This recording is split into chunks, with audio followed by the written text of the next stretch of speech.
Hello student, एक बार फिर आपका स्वागत है इस क्लास में जिसमें हम पढ़ने वाले हैं मैथमेटिक्स। और जो हमारा मैथ का आज का लेवल होगा वो होगा क्लास 6 में होने वाले एंट्रेंस एग्जाम होते हैं, जैसे नवोदय स्कूल का, विद्या ज्ञान स्कूल का या आर्मी स्कूल का, सैनिक स्कूल का, उस लेवल के क्वेश्चन होंगे। मीडियम हमारा हिंदी होगा और जो टॉपिक आज का हमारा है वो है एवरेज, यानी औसत हम निकालना सीखेंगे कि किसी दिए हुए डाटा का हम एवरेज कैसे फाइंड करते हैं। पहले तो हम ये सीखेंगे आखिर एवरेज होता क्या है, फिर उससे रिलेटेड क्वेश्चन कैसे करने होते हैं वो सीखते हैं। तो शुरू करते हैं एवरेज से। एवरेज का मतलब ये होता है जैसे कुछ डाटा आपको गिवन है तो वो डाटा की गिनती एक जैसी तो होगी नहीं, ऊपर नीचे कम ज्यादा होंगे। तो हमें करना क्या होता है, ये बताना होता है अगर ये बराबर बराबर किए जाए तो क्या इनका एवरेज बैठेगा। जैसे मान लीजिएगा कुछ बच्चे हैं जिनके पास कुछ ट्रॉफियां हैं और उन्होंने क्या किया कि उन्होंने सलाह की है कि वो सभी ट्रॉफी अपनी एक बॉक्स में डालें, लेकिन उनके पास सबकी अलग अलग है। मान लीजिए किसी के पास 18 ट्रॉफी थी और किसी के पास 20 थी, एक 22 था और 22 ट्रॉफी थी, या किसी के पास 25 ट्रॉफी थी। उन्होंने सब क्या किया कि इसमें टोटल इसमें कितनी पड़ गई होंगी ट्रॉफी, जब इनका एवरेज ये इकट्ठी करेंगे तो कितना हो जाएगा जाके हमारा, ये 15 8 10 5 15 और ये 6 और एक 7 और ये 85 हो जाए। तो इसमें जो हमने सभी ट्रॉफियों को इकट्ठा कर दिया किसी बॉक्स के अंदर तो वो हो गई हमारी 85 चॉकलेट इसमें ये सबकी इकट्ठी है। अब उन्होंने क्या सलाह की कि सभी ट्रॉफियां बराबर बराबर निकाल के लाएंगे, भले कम ज्यादा हमारे पास थी लेकिन जब आप उसमें से जाएंगे तो सबकी इक्वल इक्वल होनी चाहिए, कोई कम ज्यादा अब नहीं लेगा। तो वो सभी कितनी कितनी ट्रॉफियां वहां से लेकर के आएंगे।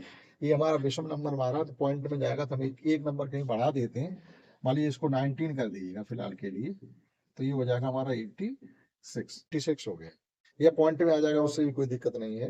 तो हमें ये देखना है कि वो सबको बराबर बराबर कितनी मिलेंगी, कैसे पता करें। आपस में जब वो बराबर बराबर ट्रॉफियां बांटना चाहते हैं तो ये जो पता करने का जो प्रोसेसिंग है या तरीका है वो ही हमारा एवरेज फाइंड करने का तरीका है, माध्य निकालना है। मतलब कि इनका सबका एडिशन कितना हुआ 86 और लड़के कितने हैं 1 2 3 4, 4 से इसको डिवाइड जब हम कर देंगे तो बराबर बराबर संख्या में जो ट्रॉफियां मिलेंगी वही हमारा एवरेज होगा। 4 से अगर डिवाइड करो 2 4 2 जा 8 और 4 1 जा 4, फिर भी बच गया हमारा 2 पॉइंट लगेगा 20 हो जाएंगे, 4 5 जा 20, यानी सभी बच्चों को 21.5 ट्रॉफी यानी 21 कंप्लीट मिलेंगी और आधी ट्रॉफी और मिलेगी। तो यही क्या हो गया, ये एवरेज ज्यादा हमारा डाटा था और हम वो डाटा बराबर बराबर संख्या में उन सभी लोगों में बांटना चाहते हैं तो उन्हें कितना कितना मिलेगा, यही एवरेज निकालना होता है।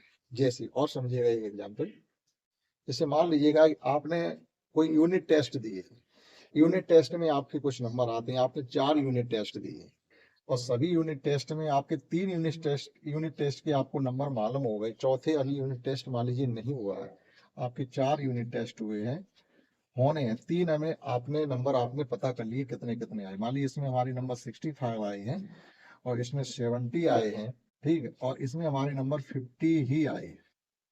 अब हम चाहते हैं कि हमारा एवरेज जो होना चाहिए वो 60 हो जाए, एवरेज 60 हो जाए, यानी सभी के नंबर हमारे कितने कितने हो जाए 60 हो जाए सभी यूनिट के। तो हम चौथी जो यूनिट टेस्ट हमारा होने वाला है उसमें हमें कितने नंबर कम से कम लाने चाहिए।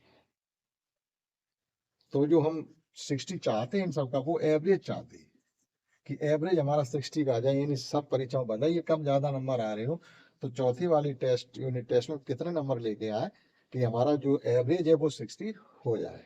ऐसे समझिएगा, इसमें क्या किया हमने, एवरेज आपको पहले से ही गिवन है। तो जब एवरेज आपका पहले से गिवन है तो क्या हो जाएगा, ये एडिशन करेंगे इन सब का हम, ये 5 हो जाएगा और ये 7 5 12 6 8 और उसके हमको मालूम नहीं, मान लिया कि हम यहाँ पर इतने नंबर लेके आने वाले। टोटल टेस्ट हमारे कितने हुए 4, तो हम ये चौथे टेस्ट में कितने नंबर लेके आने वाले वो इस तरीके से हम फाइंड करेंगे। आप क्रॉस मल्टीप्लाई जब करेंगे तो ये हो जाएगा जाकर के हमारा 185 plus x equal to 240, x equal to हो जाएगा हमारा 240 माइनस 185। तो 40 तो उधर कंप्लीट ऊपर है ही और इधर कितना हमारा 85 185, तो 40 और उधर 15, यानी हम 55 नंबर अगर हम और लेकर के आ जाए चौथी टेस्ट में, हमारा जो एवरेज हो जाएगा वो सभी 60 का हो जाएगा। कैसे जरा देखना, ये यहाँ से देखिएगा, ये सब कुछ ना भी करे तक अगर ये इसके अपने 10 नंबर दे देगा तो ये 60 का हो जाएगा और ये भी 60 रह जाएगा। इसने इसको 10 नंबर अपने दे दिए तो ये भी 60 ये भी 60 हो गया। अब देखिएगा ये हमारे देखो 55 आ रहे हैं यहाँ पर, और ये इसको अपने 5 नंबर दे देगा, तो ये भी 60 हो जाएगा और ये 60। लेकिन जब हमको ये मालूम नहीं था तब क्या करते, तो भी हम यही करते कि ये तो देखो दोनों का हमारा बन ही गया, ये तो 60-60 आ ही चुके, अब बचे इसके पास 65 नंबर आ रहे हैं, तो इसका मतलब हमें 60 ही चाहिए, तो 5 ही एक्स्ट्रा लेके आ रहा, तो पिछले एग्जाम अगले एग्जाम में हमारे पीछे कितने आना चाहिए, 55 आ जाए, 5 ये दे देगा 60। तो एवरेज निकालने के लिए जरूरी नहीं हमेशा जो हम एवरेज का आपको फार्मूला बताने वाले वो यूज करें, ऐसा कुछ भी नहीं। आप थॉट प्रोसेस की मदद से भी, यानी अपने एक विचार पद्धति की मदद से, यानी आप सोच के केवल बता सकते हैं आखिर हमें करना क्या है, सब जरूरी नहीं हमेशा अभी फार्मूले ही आप लगाते रहिए। अब देखिएगा कुछ हमने क्वेश्चन यहाँ लिखे हैं, और जो मेन हमारा मीन निकालने का जो रिलेशन होता है, मीन, माध्यमान, एवरेज, औसत, जो भी पूछा जाए एक ही बात है। तो औसत का मतलब होता है दी गई संख्याओं का योगफल करेंगे और वो नंबर है कितने उनसे डिवाइड कर देंगे। जैसे देखो इन सभी संख्याओं का हमने एडिशन किया और नंबर कितने थे 4, 4 से डिवाइड करने पर हमारा एवरेज निकल आता है। तो एवरेज में अक्सर बात की जाती है हमारे एवरेज कितना आया नंबरों का, गाड़ी ने एवरेज कितना दिया, ये सब चीजें हम लोग सुनते रहे, फिर अब उसी के बारे में हम लोग पढ़ने वाले हैं। शुरू करते हैं। अमूमन यहाँ से एवरेज का क्या सीखनी, कॉन्सेप्ट सीखनी है। रिलेशन तो ये सब जानते हैं, आप रिलेशन से कितने क्वेश्चन कर पाओगे, कोई बहुत ज्यादा नहीं कर पाओगे, और सभी क्वेश्चन में आप रिलेशन लगा लगा के करते रहोगे बहुत ज्यादा क्वेश्चन नहीं कर पाओगे। तो देखिएगा फर्स्ट क्वेश्चन का आ गया हमें, प्रथम 5 विषम संख्याओं का औसत क्या होता है। एक बार इस कॉन्सेप्ट को हम सीख लेंगे, फिर आपसे जब भी पूछा जाएगा आप तुरंत बताएंगे और कोई कैलकुलेशन नहीं करेंगे। कैसे, हमने कहा प्रथम 5 विषम मतलब होता ऑड नंबर, तो प्रथम 5 ऑड नंबर मान लो, कोई प्रथम 5 की कही गई तो जितने भी कहा जाए, जैसे प्रथम 5 का मतलब क्या होता है 1, 3, 5, 7 और 9, ये फर्स्ट 5 ऑड नंबर है हमारे, इनका हमें औसत चाहिए। तो कैसे निकालते हैं, इनका एडिशन करते हैं, 1 + 3 + 5 + 7 + 9 अपॉन टोटल डाटा कितना है हमारा 5। एडिशन करेंगे, देखो 9 में एक एडिशन करेंगे, ये सीधे सीधे हमारे 10 हो गए, 10 में 5 का एडिशन करेंगे 15 हो गए, 15 में ये 10 का एडिशन करेंगे ये 25 हो गए, तो ये 25/5 दैट इज 5। तो इससे हमने क्या सीखा कि आपसे जितने भी फर्स्ट ऑड नंबर का एवरेज पूछा जाए वो उतना ही निकलता है। हमने क्या पूछा था 5 का, अगर हम यहाँ से कह देते 7 फर्स्ट ऑड नेचुरल नंबर का एवरेज बताइएगा तो 7 ही होता। हम यहाँ पर कह देते 10 प्रथम 10 विषम संख्याओं का औसत बताइए 10 ही निकलता। अगर हम यहाँ कहते थे 50 प्रथम 50 विषम संख्याओं का औसत बताइएगा तो 50 ही निकलता। आपसे जितनी संख्याओं का औसत पूछा जाए वो उतना ही निकलेगा, तो फिर हम ये सब कुछ क्यों करें। तो कॉन्सेप्ट मिली हमें कि नहीं मिली यहाँ से, कि ये सिर्फ विषम संख्याओं के लिए है। नंबर कैसे होने चाहिए, और होने चाहिए और स्टार्टिंग से होने चाहिए, ऑड हो और स्टार्टिंग से हो, तो जितने भी नंबर यहाँ आपसे कहा जाएगा उनका एवरेज उतना ही होगा। हम यहाँ पर कहते हैं प्रथम 17 विषम संख्याओं का औसत बताओ तो 17, प्रथम 22 विषम संख्याओं का औसत बताओ तो 22, प्रथम 25 विषम संख्याओं का औसत बताओ तो 25। एक सेकंड का सवाल, नेक्स्ट समझिएगा कॉन्सेप्ट भी। प्रथम 8 सम संख्याओं का, तो वो पहला तो विषम का हो गया, अब सम के लिए क्या करेंगे, क्या 8 ही होगा, होता या नहीं होता, हम एक बार उसको प्रैक्टिकली करके समझते हैं। कहा प्रथम 8 सम संख्याओं का औसत बताना है, तो प्रथम 8 सम संख्याएं कौन कौन सी होती हैं, अब सम विषम जानते होंगे, इस पर हम कोई चर्चा नहीं करेंगे। तो 2 + 4 + 6 और +8 +10 +12 +14 +16, 1 2 3 4 5 6 7 8 एडिशन अपॉन, कॉन्सेप्ट ये है एवरेज निकालने। पहले प्रैक्टिकली एक बार करके देखते हैं आता क्या। अब हमें इनका सम करना है, तो सम करने के लिए जरा आप देखिए ध्यान से कि ये 8 और ये 2 मिलके ये भी 10 हो गए, और 10 ये है, ये कितने हो गए हमारे 20, और समझिएगा 6 और 4 ये भी 10 हो गए, अब हो गए हमारे पास 30। और देखिएगा 10 इसमें से ले लो, 10 इसमें से ले लो, 10 इसमें ले लो, 30 उधर हो गए, 30 इधर हो गए, 40, 6 और 4, सॉरी पहले 30 और 30 60 हो गए, फिर 6 और 4 10 70 हो गए, और 2 यहाँ से 72 आ रहा 72, जो एडिशन हमारा आ रहा है वो 72/8 दैट इज 9 आ रहा है। और यहाँ से हमें कॉन्सेप्ट क्या मिल गई है कि जितने भी आपसे सम नंबरों का औसत पूछा जाएगा उसमें आप एक बढ़ा के बता देंगे, एक करते नहीं रहेंगे। अभी तो चलो हमसे 8 नंबर का ही पूछा गया था और आपसे यहाँ पे ये कहते हैं नहीं हमें तो आप 98 नंबर का बताइएगा। और 98 नंबर का हमें पहले सम चाहिए, फिर उन 98 से हमें डिवाइड करेंगे, तब जाकर के हमको औसत मिलेगा। क्योंकि औसत की तो कॉन्सेप्ट यही है कि सभी नंबरों का सम अपॉन नंबर ऑफ डाटा, जितने नंबर हैं उनका योगफल से हम डिवाइड करेंगे। लेकिन हमने यहाँ से कॉन्सेप्ट क्या निकाल ली कि जितने सम संख्याओं का आपसे एवरेज पूछा जाए उसमें एक एडिशन करके आप बता देंगे। अभी हम यहाँ पर ये पूछते बताइएगा प्रथम 10 सम संख्याओं का औसत क्या होगा, तो आप तुरंत 11 बताएंगे। अब प्रथम 20 सम संख्याओं का औसत क्या होगा, तो आप 21 बताएंगे, एक बढ़ा के। और हम पूछे प्रथम 100 सम संख्याओं का औसत बताओ, तो आप तुरंत बताएंगे 101 अर्थात 101, 100। ठीक है, हमने यहाँ से तो प्रथम सम संख्याओं का औसत क्या होता है और प्रथम विषम संख्याओं का औसत क्या होता हमने सीख लिया। विषम में उतना ही होता, सम में आपको एक एडिशन करके बताना। जैसे यहाँ पर 8 का पूछा गया तो कितना निकला, 9। इसका मतलब क्या है कि ये 9 क्या आ रहा है, फिर एक बार समझिए एवरेज क्या होता है। जैसे इतने लोग हैं यहाँ पर, ये 8 लोग हैं, इनकी जेब में ये पैसे पड़े हैं। अब वो कहते नहीं ऐसा करिएगा, किसी की जेब में कम है किसी की जेब में ज्यादा, सबकी जेब में बराबर बराबर कर लीजिए। तो जिसके पास ज्यादा होंगे वो देगा, जिसके पास कम होंगे उसको मिलेंगे। तो जब सब बराबर बराबर कर लेंगे तो सबकी जेब में 9 9 रुपए ही आ जाएंगे। ये होता है एवरेज का मतलब। अब समझिएगा नेचुरल नंबर का, अभी तो सम विषम हमने सीखी, अब नेचुरल नंबर का हम कैसे करते हैं, यहाँ भी हम एक कॉन्सेप्ट सीखेंगे कि प्रथम प्राकृतिक संख्याओं का औसत क्या होता है। जितने भी हो, हमने यहाँ पर 50 लिया है, 5 हो सकता है, 25 हो सकता है, 100 हो सकती, 500 हो सकती, कितनी हो सकती, हमें कॉन्सेप्ट पता होनी चाहिए, ना कि हम वो सब करते रहेंगे। करना उतना हमें नहीं। आइए समझते हैं। सबसे पहले तो हमको ये सीखना है कि नेचुरल नंबर का सम क्या होता है।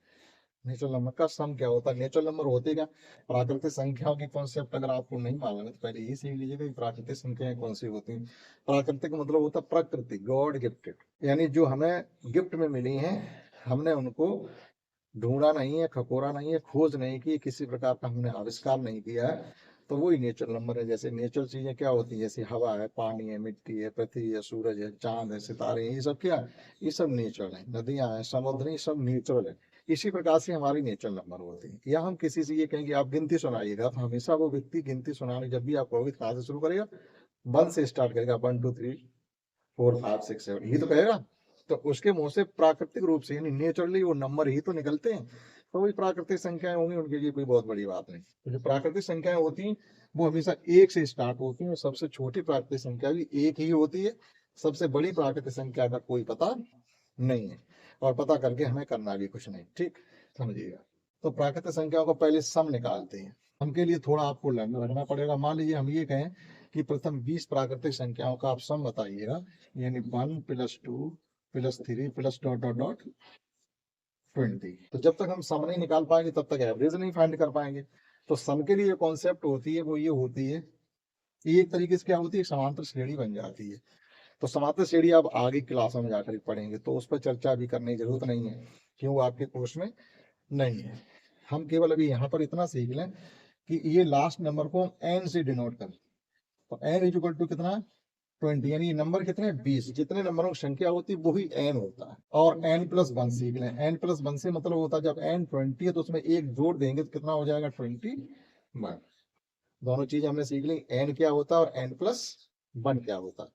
n लास्ट नंबर होता है, और जब एक एडिशन करें तो उससे भी आगे। अब देखिएगा क्या होता है, जो सम होता है हमारा, सम ऑफ n नेचुरल नंबर जो होता है वो होता है n × n+1 अपॉन, बस इतना हमको यहाँ याद भी रखना पड़ेगा कि प्रथम n प्राकृतिक संख्याओं का योगफल कितना होता है।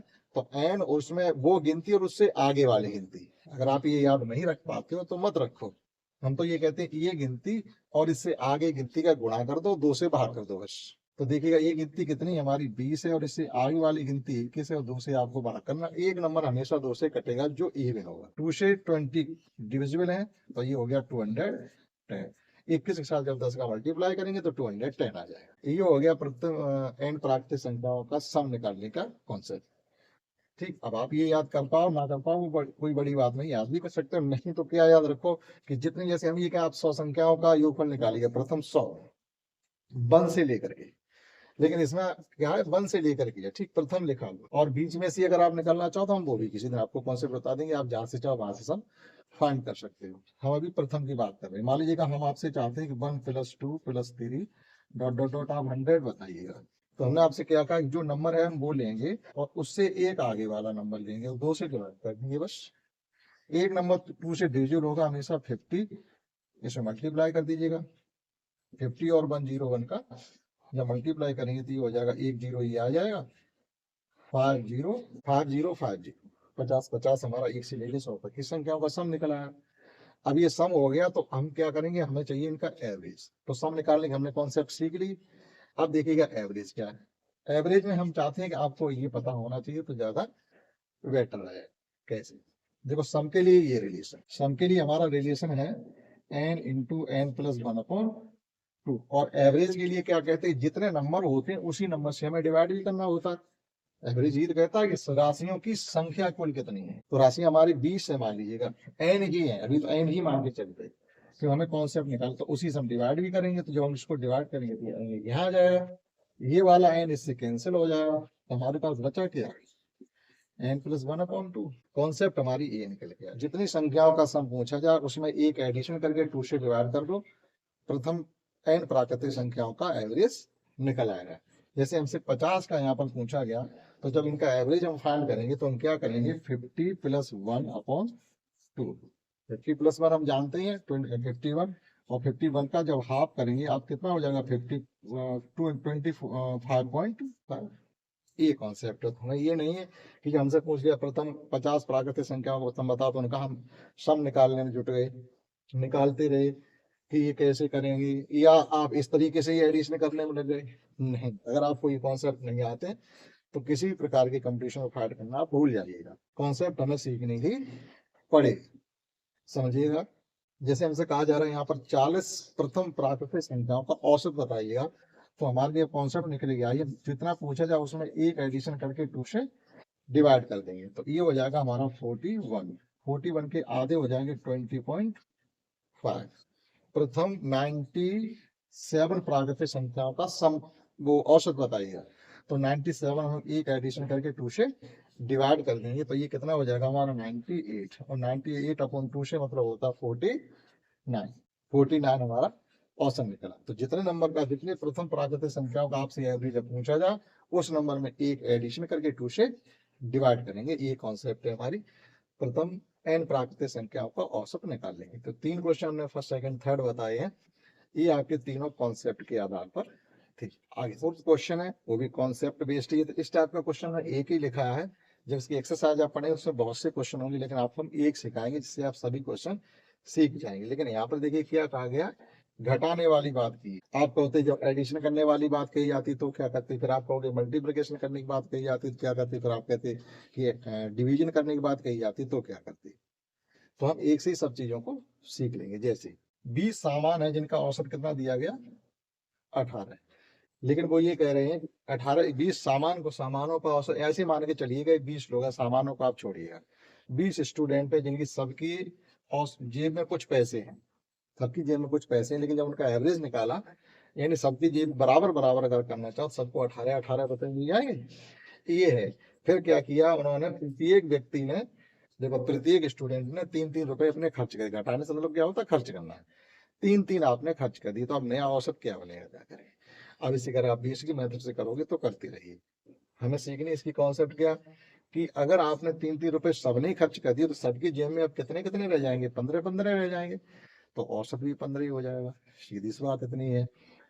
प्रत्येक नंबर में से जो हम घटा देंगे उतना ही हमारा एवरेज से भी सब्ट्रैक्ट हो जाएगा। तो जो नया औसत हमारा निकल के आएगा वो 18 - 3 = 15 हो जाएगा। यहीं पर वो ये कह देते नहीं, सबकी जेब में 3-3 रुपए बढ़ा दीजिएगा तो नया औसत क्या हो जाता। तो हम क्या करते, जो पुराना वाला औसत है उसमें भी 3 आप जोड़ दीजिएगा तो नया औसत आपका 21 हो जाता। नहीं, अब वो ये कह रहे नहीं, ऐसा करिएगा प्रत्येक जेब के पैसे 3 गुने कर दीजिएगा। अभी आपकी जेब में समय 18 है, वो कह रहे नहीं 3 टाइम्स कर दो, सबकी जेब में इतने पैसे हो जाए, इसके 3 टाइम्स कर दो, कितने हो जाएंगे, 54 हो जाएंगे। तो फिर पूछा जाए नया औसत क्या, तो आप उस नए औसत में आप भी 3 का मल्टीप्लाई कर दीजिएगा, नया औसत हो जाएगा आपका 50। तो ऐसा नहीं है कि हम सबका नया डाटा निकालें फिर डिवाइड करके हम मीन निकालें, नहीं। जो हमने सबकी जेब से खर्च किया है बराबर बराबर, तो उतना ही आप मीन में से खर्च करेंगे औसत से। एडिशन किया है तो उतना ही आप औसत में एडिशन कर दो, मल्टीप्लाई किया तो उतना ही आप औसत में मल्टीप्लाई कर दो। अगर आपसे ये कहा जाए नहीं सबकी जेब के में 3 टाइम्स कम कर दीजिए पैसे, 3 टाइम्स कम करने का मतलब है कि सबकी जेब में 18 है, 3 टाइम्स कम करने का मतलब है कि कितने कम हो जाएंगे, 6। अगर इसका 3 टाइम्स निकालोगे तो 6 हो जाएंगे, 6 कम हो जाएंगे। 3 टाइम्स मतलब ये है 18 डिवाइडेड बाई 3 टाइम्स, डिवाइड करके निकाल लें तो कितना कम का हो जाएगा हमारा, 6। तो उतना ही आपको मीन में भी डिवाइड ही करना पड़ेगा। तो हमें नया डाटा निकाल के नई कॉन्सेप्ट निकाल के सवाल नहीं करें। एडिशन, सब्ट्रैक्शन, मल्टीप्लिकेशन और डिवीजन जो भी हम प्रत्येक डाटा के साथ करेंगे तो वो ही हम क्या करेंगे, मीन के साथ भी करेंगे। ये भी हमारी कॉन्सेप्ट हो गई। ठीक, तो चौथे सवाल तक भी हमने एक चौथी कॉन्सेप्ट सीखी है। समझते हैं क्वेश्चन। क्वेश्चन हमसे कहा गया है कि 20 प्रेक्षणों का माध्य, 20 प्रेक्षण मतलब 20 डाटा कोई अलग अलग हैं, जिनका जब हमने मीन निकाला तो कितना निकला जाकर के 65। मीन हमको मालूम है एवरेज 65 है। या ये मान के चलिएगा कि 20 स्टूडेंट हैं जिनके सबकी जेब में 95 रुपए है, लेकिन इसमें कुछ गलती हो गई। जब हम निकाल रहे थे उनका मीन तो 69 की जगह गलती से 96 को हमने डाटा में लिख दिया। कभी कभी कहते हैं जैसे डाटा लिख रहे थे 69, किसी ने बोला ध्यान नहीं रहा, हमने 96 लिख दिया। तो गलती कितने की कर दी हमने, 96 और 69 का जो डिफरेंस होगा वही तो हमारी गलती हुई है। तो गलती कितनी हो जाएगी, 27 की। ठीक है, जो इस प्रकार से डिफरेंस होता है तो वो 9 से डिविजिबल होता है हमेशा। ठीक है, अंक पलट के जो निकलता है डिफरेंस, तो यहाँ से कैरी लेंगे 16 हो जाएंगे, तो 16 से 9 जाएंगे 7 बचेंगे, और यहाँ बचेंगे 8 माइनस 6 2। तो 27 क्या किया हमने डाटा में बढ़ा दिया। बेसिक मेथड से अगर हम करना चाहेंगे तो पहले गलत एडिशन निकालेंगे फिर सही एडिशन निकालेंगे। देखिएगा गलत एडिशन हमारा कितना आएगा, 20 प्रेक्षणों का जो सम है वो 60, वो एवरेज 65 है, तो इनका सम कितना हो जाएगा। तो हम क्या करेंगे 65 में जब 20 का मल्टीप्लाई करेंगे तो ये हो जाएगा 0, 5 2 जा 10 और 6 2 जा 12 30, 1300। लेकिन इसमें एक गलत नंबर एडिशन है। गलत नंबर एडिशन कौन सा है, तो हम क्या करेंगे 1300 में हमने 69 की जगह 96 को एडिशन कर लिया, तो 96 को इसमें से हटाना पड़ेगा और 69 को हमें यहाँ लगाना पड़ेगा, तब नया एवरेज हमारा निकलेगा जा करके। एक तो ये तरीका हो गया बेसिक हमारा। आप इससे भी कर सकते हो, भाई जो गलत डाटा उसको हटाइए और सही डाटा को लगाइए, तब दोबारा एवरेज निकालिएगा। तो हम इस सब को क्यों करें, जब हमको मालूम हमने गलती केवल 27 की है, 27 ही तो ऐड की है हमने। 27 ज्यादा एडिशन करने से हमारा जो एवरेज है वो 65 निकला जाके, तो ये हमको हटा देना पड़ेगा। इसका मतलब एवरेज जो नया होगा वो 100% 65 से, तो 65 से कम होगा। तो एक बार हम ऑप्शन को भी हम देख सकते हैं, ऑप्शन देख के भी कर सकते हैं हम, निकालें ना निकालें। अब देखिएगा 65 से ज्यादा हो नहीं सकता, ये 65 से ज्यादा ये ऑप्शन हो नहीं सकता, ये 65 से ज्यादा ये ऑप्शन हो नहीं सकता, और ये भी नहीं हो सकता, ये तो बहुत छोटा है, इतना भी नहीं होगा क्योंकि इतनी ज्यादा भी गलती नहीं, 27 ही तो हटेंगे, तो ये ऑप्शन भी हमारा नहीं होता। एक तरीके से अगर हम ऑप्शन ऐसे डायरेक्ट करना चाहते हैं तो हमारा 63.65 होना चाहिए। तो ऐसे ऑप्शन हो गया। या आप देखिएगा कि जो गलती अब मान लो कम कितने की जा रही टोटल डाटा में से 27 की या तो 27 का जो खामियाजा है ये 20 लोग उठाएंगे तो आपस में कमी सब बांटेंगे, तो 27 को ही 20 से डिवाइड कर दीजिएगा। जो हमें पैसे ज्यादा मिलेंगे वो सब लोग वापस कर दें, कितने कितने ज्यादा मिले हैं सबके हिस्सा में कुछ आएंगे। 27 रुपए 20 लोगों में बट गए हैं तो आप वापस कर दीजिएगा उसको। तो ये जीरो काटेंगे पॉइंट यहाँ लग जाएगा, तो कितना कितना आ जाएगा 1.35। 1 रुपए 35 पैसे हर व्यक्ति को ज्यादा मिल गए गलती की वजह से, तो उतने मिलने से आपकी जेब में 65 हो गए थे। अब आप 65 में से 1.35 माइनस कर दीजिएगा। 1 रुपए 35 पैसे को वापस करोगे तो यहाँ कितना बचेगा, यहाँ बचेगा जाके आपका 65 और ये 63.5। तो कॉन्सेप्ट हमें कौन सी सीखनी, ये वाली सीखनी है कि गलती हमने कितने की, वो गलती को ही आपस में डिवाइड कर लेंगे। अब मान लीजिएगा इतने हमारे कम एडिशन हुए होते तो एवरेज हमारा बढ़ जाता, यहाँ हमने क्या किया, हमारा एडिशन गलती की वजह से 27 ज्यादा हो गया है। तो अब जो नया एवरेज निकालेंगे 100% हमारा 65 से कम हो जाएगा। तो एक बार तो ऑप्शन ऐसे देख के कर सकते हैं, और नहीं तो मान लीजिएगा कि सभी ही 65 से ऑप्शन कम होते, तो फिर हम इस प्रकार से करेंगे कि जो 27 हमने सबने ज्यादा ले लिए हैं मिलकर के, वो वापस करिएगा। तो सबके हिस्से में कितने कितने आएंगे, 20 लोग बांटेंगे 27 को, सबके हिस्से में ₹1.35 आएंगे, जो आपने ज्यादा ले लिए वापस कर दो। तो हम 65 में से कम कर देंगे, ऐसे नहीं। ये भी हमारा कॉन्सेप्ट बेस्ड था। इस प्रकार का कोई क्वेश्चन आए, अब आप ऐसे कर पाएंगे। समझिए नेक्स्ट 6 है। इस प्रकार के क्वेश्चन भी बहुत होंगे, लेकिन इस तरीके से जितने सवाल होंगे वो सब ऐसे ही किए जाएंगे। एक हमने लिखा है कि 4 संख्याओं का जैसे हमें मीन दे दिया गया 40 है, तो उनका सम कितना होगा। सम कितना होगा, सम से मतलब अगर उन चारों संख्याओं का आप एडिशन करते तो कितना होता। तो नंबर कितने हैं 4, सम उनका एवरेज कितना है 40, तो इनका सम कितना निकलता जाके 160। ये चारों संख्याओं का जो सम है वो 160 है। कहने मतलब ये 4 लोग हैं जिनकी जेब में बराबर बराबर अगर पैसे की बात करें तो 40-40 रुपए हैं, और अगर सबके इकट्ठे कर ले तो 160 रुपए हो जाते हैं। लेकिन वो ये कहते हैं नहीं, पहले 3 लोग हैं उनके पैसे तो 75 ही हैं इसमें। पहले 3 व्यक्ति जो है उनके मिलकर के 75 रुपए ही हो रहे, ये पहले 3 व्यक्ति, इनके मिलकर के तीनों की जेब अगर इकट्ठी करते हैं तो 75 पैसे ही निकलते जाकर के, रुपए ही निकलते। तो फिर चौथा व्यक्ति ये जो है, इसकी जेब में कितने पैसे थे। तो हम क्या करेंगे, सम में से 160 है, 160 में से 75 आप खर्च कर दीजिएगा, कितने रुपए आएंगे वो आपको पता चल जाएगा। 160 में से 75 ही, तीनों लोगों की लिखा हुआ, 3 लोगों का योगफल 75 है, तो चौथे व्यक्ति का बताइएगा। तो 160 से जो 75 आप खर्च कर देंगे तो हो जाएगा ये 85। 60 तो पूरे कंप्लीट ऊपर है, 25 इधर है, 60 और 25 85। तो जो चौथा व्यक्ति है उसकी जेब में 85 रुपए थे, लेकिन जब सबने इकट्ठे किए तो 60-60 के हिसाब से जेब में आएंगे। तो क्योंकि पहले जिसकी जेब में कम होते हैं उसको मिलते हैं, जिसकी जेब में ज्यादा होते हैं उसकी जेब से जाते हैं, तब जाकर वो यूकल हो पाते हैं। तो इस प्रकार से अगर सवाल कोई दिया जाए तब आप इस प्रकार से भी कर सकते हैं, कोई ज्यादा कैलकुलेशन नहीं है। फिर लास्ट 7, डाटा आपको गिवन है, हमसे एवरेज पूछा जा रहा है, तो इसमें कोई कॉन्सेप्ट नहीं, आप सभी डाटा का एडिशन करके नंबर ऑफ डाटा से डिवाइड कर देंगे। तो डाटा कितना हमारे पास है, 13 है, 0 है, 19 है, 17 है और 7। टोटल 1 2 3 4 5, यहाँ पर 6 है, 7 ये है। तो इनका एडिशन कर लीजिएगा। देखिए ये एक इसको दे देगा तो ये हो जाएंगे 20। अब यहाँ बच गए 5, और 3 ये इसको दे देगा तो ये भी हो जाएंगे 20। तो इसके 4 चले गए, इसके पास बचे 2, और वो 2 इसको दे देगा तो ये हो जाएंगे 15। ऐसे करके एडिशन कर सकते हैं। तो अब इसके सब खर्च हो गए, 3 इसको दिया, 1 इसे दिया, 4 और 2 इसे दे दिए, वो 6 खत्म हो गए। तो हमारे पास कितना बचा, हमारा 20 और 20 40 और 15, 40 15 55। 55 को आप 5 से भाग करोगे तो आ जाएगा 11।